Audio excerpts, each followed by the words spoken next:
Welcome, family. Ex-pastor of Dunamis Church that worked under Dr. Paul Enenche for over 10 years.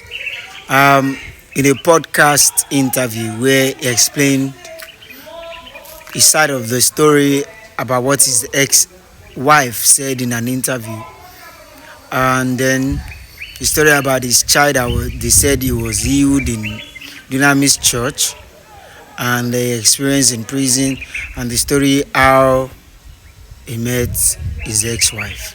So this is one of the parts of the video. So take your time, watch the video. Don't watch with bias mind, just take your time, calm down, empty yourself, watch, and I'll be right back. Just watch. Your testimony you gave in Dunamis Church concerning your son or your daughter that had a hole in the heart. Yes. Was it true or false? Now, this is what I will say. If Dunamis Church or anybody can get any medical report from any hospital in the world that shows that my son had hole in the heart, I'm going to apologize. And I will be in church on Sunday to apologize in their church to Dr. Paul and everybody, and bring more people that have hole in the heart so that Dr. Paul will heal them. Hello, ladies and gentlemen. It is me again, KAA, the host of Cartridge Podcasts. And today I am having this interview with a very heavy heart. I feel heartbroken. I feel sad. I feel angry. This is not because I've not eaten today, I've eaten.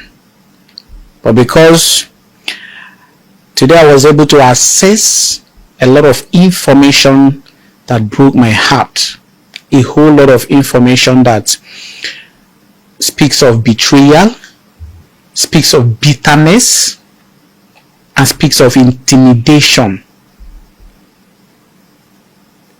You know, the first time I hosted the ex-Dunamics pastor, Abraham Daniels, in this studio, we talked about a whole lot of things. And when I read some of the comments, you guys were saying that he's a madman because of his dread. He's hungry. That is why he keep jumping from one person to another. And then you said his entitlement mentality was overreaching, overbearing. Most of you called him so much derogatory names. But today, after assessing the information, hard information, concrete information, proof, irrefutable fact, I think most of us, we owe him an apology, and he has actually been very economical with the truth. But not to waste much of your time, I have him again in the studio today, and we are going to be having a lot of talk. So I welcome you once again, my brother Abraham Daniels. Thank you so much for having me, Gertrude. Thank you so much. And hi, everyone. You after the last interview, you spent 26 days in prison. Yes. And this did not happen because of any other person. It was the man you once worked under, a pastor. Yes, sir. A prominent pastor, Dr. Paul Enenche of the Dunamics, that masterminded your incarceration, your intimidation, the harassment, and your imprisonment for 26 days. And it was not just you. I am happy you came out looking strong, healthy, energized, with your smiles as always. This interview is not going to be like the previous one because I feel sad with most of the things I now know. But it's all well. Tell us, Abraham, concerning your wife. While you were in prison, your wife granted an interview. And in that interview, she said a whole lot of things. She alleged very unspeakable things against you, against your person. People were left confused. They didn't know who to believe, who to side. They said if this man is such a despicable entity, despicable husband and father, how can we believe whatever he says about any other person? I realized that the first time you were here, you were being very economical. You didn't want to involve your family, your ex-wife, and all of that. But today, since this case has degenerated to this point, I would want you to tell us, if you have anything to say about it, some of those allegations. Talk to us about what really happened between you and your wife. Okay. Thank you so much, Gertrude. And I'm happy to be here to speak for myself because, when people say things, people have the freedom to say anything until you fact check and you begin to separate truth from lies and assumptions. I had a good time while I was in detention. I think I recommend that for everybody. Just once in a while, step in there. I was able to, within the 26 days, I was able to read like four or five books, and it was a good experience for me. And back to my wife, well, like you all know, the case is still in court, and with the intervention of Ochidoma, it's sub judice, so I may not be talking on the case. But back to my ex-wife, when I saw all of that, I was laughing, because I was laughing and crying at the same time. Because this was a woman, when I met her at a very low level of her life, lowest level. I believed in her. I stood by her, built her to become a woman. Because for me, I don't know, I think from my cradle, I noticed I'm naturally a humanist from my cradle. I never knew until recently. Because I met her, like she said in her podcast, in Abuja. Then I was into phone at Wuse Market, around Wuse Market, Gateway Bank then. The fourth Gateway Bank. If you know Erisco Bumpet Plaza then, opposite Wuse Market, that was when and where I met her. So most of the things she said, they are unfounded, untrue, and we are going to look at them. We are going to pick them one after the other. I am going to be subjecting her and to do as much as possible not to involve my kids, because I love them and I respect them. Yes. So when I met her, I had a phone booth. If you remember when GSM came out, there is what we call phone booth where people come to make phone calls. And I had that phone booth, so she came to make phone call, and she was calling someone to come pick her. And I sat with my friends while she was making phone call. I had staff that were attending to her, and I told my friend, I like that girl, like her, the way she looks and the way she sounds. As of that time, I had a girl that I wanted to marry. I had a girl, and let me call her name for the sake of this interview, Eunice. I won't call her surname, Eunice. My mother was aware, her parents even somehow aware of my plan, and so I met her. She said she came to see her aunt, and she came to visit her aunt. And going further, talking with her, I noticed she actually came to see a man. In Abuja, but I never bothered her on that. I even told her, okay, let's take you out, maybe buy you something. She said no, she's not hungry, she wouldn't eat. And I think like 2 days later, she was returning back to Benue. She came greeting, because anytime she want to make calls, she usually come to my phone booth to make calls. And she came greeting that she's returning back to Benue and Otukpo, to be precise. And I told her, oh, do you need any money? Maybe transportation, let me assist you. And she told me no. That was what touched me. I like, who? So there are ladies that you could offer money and they will refuse or decline. I'm like, wow, man, I like that girl. I told my friend, if that girl, if she could see money and decline, I think she's a good girl. So that was when I started making an attempt to begin to talk about, we started making phone calls. In those days, it's landline, or you go to phone booth. So I would call, and they will call her. I'll be talking with her. And I remember a particular experience. I had a staff that had what we call I had an intercellular, and people also bring their own intercellular for me to fix for them. So my staff burned somebody's terminal, and it resulted to police issue. and they said I should buy the terminal. As of that time, I had no money, enough money to buy the terminal, and I just shared with her, and she told me, "Oh, I have some money I can give you." Wow.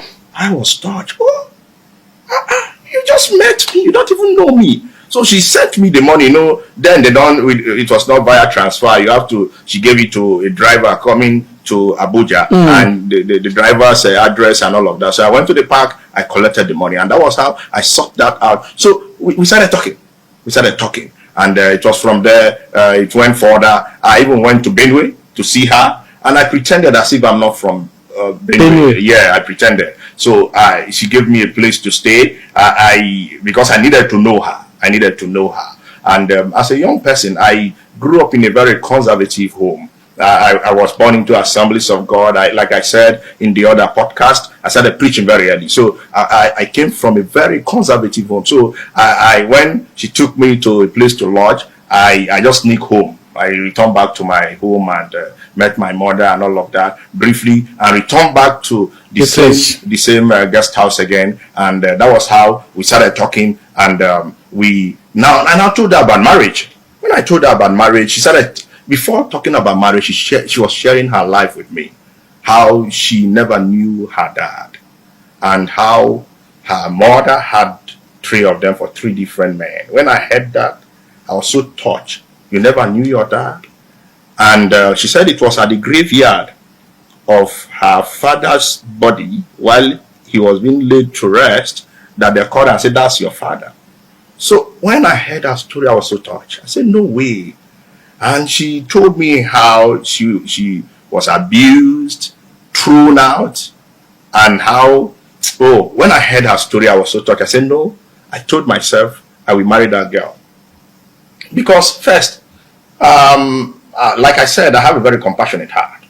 Listening to her story, her ordeal, I told myself, whatever it is, I will marry her. And when I even told my mother, she was saying, no, you barely know this lady. How do you want to marry her? There's this lady that was coming to the house. You know her very well. I know her parents. She used to come to the house when you were away to assist. I said, no, I'm not marrying her. I will marry that girl. And my mother wasn't really happy. My family members were not happy, but because it was my choice, they stood by me. And that was how we got married. Now, when I married Martina, a whole lot started happening. And before the wedding even, it was so difficult because she told me her story that in her family, and I am saying this and I can be fact checked, in her family that no one has formally married. No one. She even mentioned her lineage, that most times it's either they are pregnant outside wedlock, or maybe somebody just impregnated and they just give birth, or maybe they're impregnant and the next thing the person pay bride price. But she was the first lady that formally got married.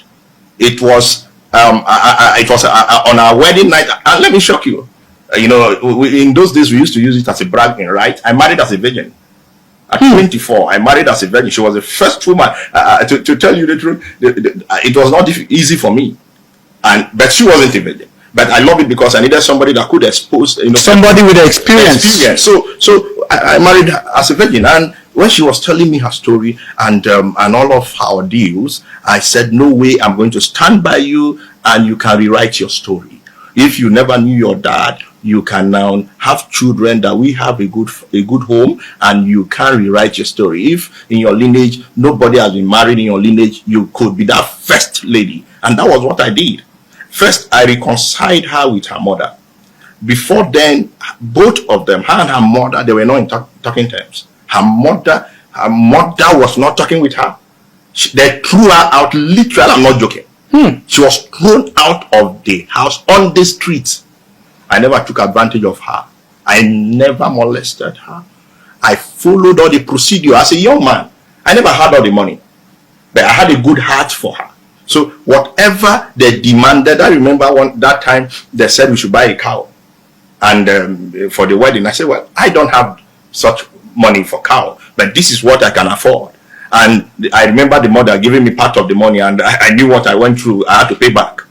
To tell you the extent I went. So even on the wedding day when we got married, should I shock you? I tripped to my wedding. I love simplicity, to be honest with you. Because if I don't like people using about to wed and all of that driving. So I tripped to my wedding, and of course I had a friend, in those days in Assemblies of God. And for the record, I married her in Assemblies of God. In Assemblies of God, Otukpo, 16 Echano Street. The pastor that officiated us was Pastor Uja. Now I think he's he's an area supervisor also. He's now Reverend Uja. So I'm giving you details name, Pastor Uja. So and in Assemblies of God, the bride is usually kept in the church parsonage. So it is after the wedding that she can now go to her family, or no, to her home. That is a new home. So that was what happened, and it was even after the wedding. After the wedding that we were coming out, that her mother came. It was after the wedding because her mother said no member of the family should attend. Everybody rejected her, like, we are not coming for your wedding. And but I celebrate her uncle. The uncle was there. Her uncle was there and stood by her. But from her mother's side, everybody they withdrew. And I said, no problem. I love you, and that is all. And that was how we got married. And I remember also. I remember also when we got married. She has a good side. Like I said, she gave me money when I had that terminal issue. And when I offered that money, she declined. I remember when we got married, we were using my family house as new couples. And she was ready to cooperate with me at that level. And I remember when we were to move into our home, the first mattress we used, she brought it. Because she had a mattress before then. I had things in Abuja, but my aunt was staying with me, so I left everything with her. So I was using, my dad late already, so I was using the family house. But we needed to move on to live on our own now. The first mattress, she brought it. The stove we used, she brought it. So look, I gave Martina my all. When we had our first child, Lillian, we had her in Otukpo, Benue State. I remember very well when she was in labor, her mother was a matron. Her mother said, no member, a nurse that is a matron now, no member of the family should go close. No member should go close. I was like, what happened? That child is cursed. Like, Lillian was seen like a disadvantaged child, my first daughter, and that nobody should go close to that family. I remember her immediate younger sister disobeyed her mother and came. I remember also her grandmother came and her mother wasn't happy. But all of that, we built that home. And let me say it again for the record, and I could be fact checked. People are there. I did babysitting for all my children. All. I don't play with my children. Like Lillian, I did babysitting for her. With due respect to her, she's of a big size, and there are things she couldn't literally do. I did babysitting. I pressed her tummy. Young couples. So I did everything. I was there for her. Like as she can testify, I never abused her one day to carry hand and hit a woman. It was not. I did babysitting for Lillian, and when perfection came, I did babysitting for perfection. It was after perfection we now moved from Benue. Now in Benue State, while I was in Benue State, I was into telecommunication. Because I started phone repair. GSM came, and even in Benue State, I worked for the likes of Abamoru. I used to mount what they call masts, this MTN mast. Yes. But it's the local one. I built them locally for people so that they can make call using antenna. Now I had worked for Abamoru, Fabagadan, the rest, even late Obando Bear. Now while I was in Benue State, I opened restaurant for her. No, before restaurant, it was a video club. In those days, people rent movies and I opened video club for her. She was my manager. In that, if we don't make money in that shop, at least every month we are making over 100,000.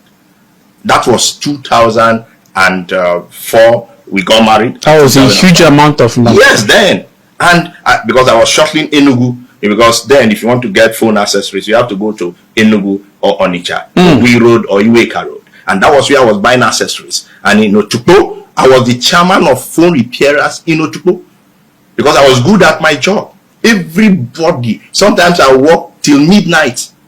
There was a time they robbed my shop. They broke into the shop and stole people's phones. I had problems to pay. And I had to pay through my nose. When the problem started? When was the exact time problem started in your family? Okay. Between you and your wife, and what was the problem, and how has, what exactly led to the divorce? Okay, the whole problem started when we now moved to Otukpo. Moved from Otukpo to Abuja, and she told me about Dunamis Church because at one point in 2004, after my wedding, I wasn't going to church. I was tired about everything church, but then I was still reading the Bible. I was studying because there was this discontentment. I couldn't comprehend. They go to church, people they pray and fast, and things people see struggle, and the preaching of Christ was not sound. Everybody, either they are talking about money, they are talking about tithe and open doors, and the doors were not really opening. So I just remained at home and studying the Bible. But when we came to Abuja, she told me that there is this pastor. She recommended Dunamis Church for me, and this pastor that preach is very bold and vocal like you. I said, wow. So that was how she introduced me to Dunamis Church, and from there I said, okay, let me see. I did their Bible school. And from there, when I did their Bible school, I graduated. I had two openings. There was this man that wanted me to work. He's into construction. He wanted me to be his site manager because then he was building estate. And as of that time, 2008, estate was springing forth in Abuja. So he wanted me to be his site manager. He got me a BMW. And beside that, I now had the opportunity to work with Dunamis Church. Because somebody recommended me for them. They were struggling with their production. So somebody said, I can do it. Mrs. Sidiku, she's late now. She recommended me to work with them. So I discussed that with her. She said, no, choose Dunamis Church. And as couples, you have to, when it comes to choice, you don't just, as a man, you can't just jump and make your choice. So I choose Dunamis Church. Now, because that was what she wanted. Yeah, that was what she wanted. So then, becoming a staff now, we started, we are coming from Kurudu to work in Dunamis Church, and it all continued like that. And the work, the services I was rendering paved way for me, and from there I got we needed to move to Airport Road. Now let me tell you this. Now Martina, of course, while we were trying to move, like I said, I was not born with silver spoon, and I was not a lazy person. I was ready to work. I had in-laws, a young lady, her eldest sister that supported. I had her aunt that supported. Like, oh, you are doing this, let me support you. That supported. And with great regard and respect to them. So we moved to Lugbe. Now, I'll bring the other part as well to you so that you can see the full video and watch it, and so you will understand everything in details. My name is John Joshua. Thank you for watching. Don't forget to comment, subscribe, and share. God bless.